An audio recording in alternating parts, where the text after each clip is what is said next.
tuning in. I'm Ann Powell with a look at your 18 WJTS news. The Jasper Strassenfest Committee is moving forward with plans for the 2021 Strassenfest. This year's event is scheduled to take place from August 5th through August 8th in downtown Jasper. The committee was forced to cancel the 2020 Strassenfest because of the COVID-19 pandemic. This year's theme has also been released and pays tribute to the completion of the Tim Clark Cultural Center. The theme for this year is Jasper Strassenfest, a cultural experience. The official design features the wording of the theme along with a background replica of the Cultural Center's front entrance.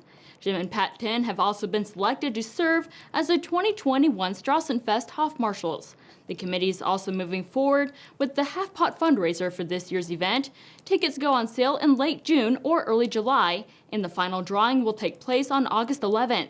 A portion of the net proceeds will go towards the Du Bois County Scholastic Excellence Award Scholarship Fund to benefit students attending the Vincennes University Jasper campus and future improvements to the Jasper Strassenfest.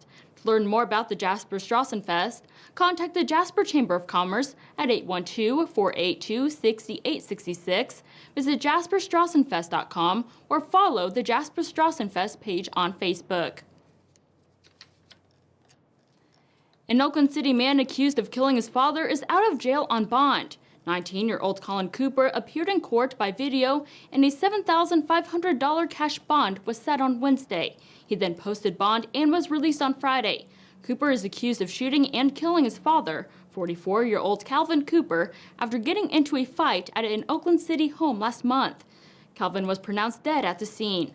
Officials say that Colin shot his father out of fear and told authorities that he had been hurt by his father in previous fights. Colin Cooper will appear in court for a status hearing on Thursday, March 4th. An Orange County man is behind bars on 4 counts of child molestation and 4 counts of domestic battery. Indiana State Police took 39-year-old Kevin Book into custody on Friday as a result of an investigation that began in December of last year. He was arrested at his home without further incident. Book is being held in the Orange County Jail on a $15,000 bond. The number of coronavirus cases continues to climb in Du Bois County. The Indiana State Department of Health reported 17 newly confirmed cases and no additional deaths on Monday. That brings the countywide total of COVID-19 cases to 5,586 and 80 deaths since the pandemic began in March. The county's 7-day rolling average for all positive tests is now 11.4%. To see a breakdown of the county's COVID-19 cases by age group and for more information, visit coronavirus.in.gov. The best way to protect yourself and others around you is by practicing social distancing, washing your hands frequently with soap and water, and to wear a mask. Pendleton City Schools are switching to virtual learning this week. School officials say this is due to the number of employees who have contracted COVID-19 or are placed in quarantine after being identified as close contacts. Students will attend school virtually through Friday, January 29th. Officials currently don't know if they'll reopen and operate on a normal schedule next week. An announcement is expected to be at the end of this week. Meals can also be picked up at Pendleton Middle and High Schools from 11 a.m. to 1 p.m. daily. Meal deliveries also available upon request. Delivery request forms must be filled out and returned to your child's school. If your student needs materials to complete the virtual learning, contact elementary principal Joe Sibbett at 812-547-4126 or call Principal Michael Snyder at 812-547-3296. There will be no prom at Mount Vernon High School in southern Indiana. The school canceled the prom last week because of coronavirus concerns. The school district says it would be too difficult to find a venue and maintain the social distancing guidelines. The school says it made the decision now to help save parents and students both the time and money. Nearly a dozen bills drafted by GOP legislators in Indiana have sparked debate in the State House over where to draw the line between public health and personal freedom. In the midst of the ongoing COVID-19 pandemic, legislators are facing disagreements over emergency health orders and other protocols caused by COVID-19. Lawmakers are questioning whether such precautions are necessary to stem the spread of the virus or infringements on Hoosiers' rights.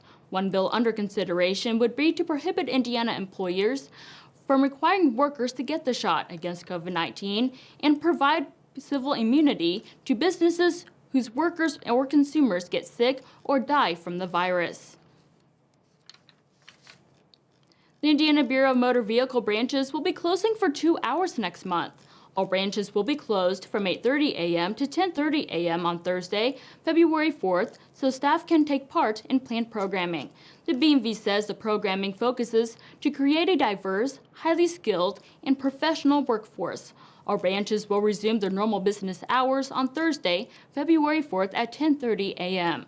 For a complete list of branch locations and hours, to complete an online transaction, or to find a 24-hour BMV Connect kiosk near you, visit in.gov/BMV. Officials in a southwestern Indiana county that became the first in the state to ban the sale of invasive species are hoping to expand their efforts this year. Since Knox County's ordinance banning the sale of trade and importation of over 60 invasive plant species that took effect in January 2020 has prevented nearly 900 plants from being sold and planted in the county. But the Vincent Sun Commercial reports that the county's Invasive Species Board now hopes to expand those efforts by offering educational outreach to local landscaping businesses to promote the merits of the native plant species. Stay tuned. We'll take a look at your wintry weather forecasts and sports with Kurt Guxel are still to come here on 18 WJTS.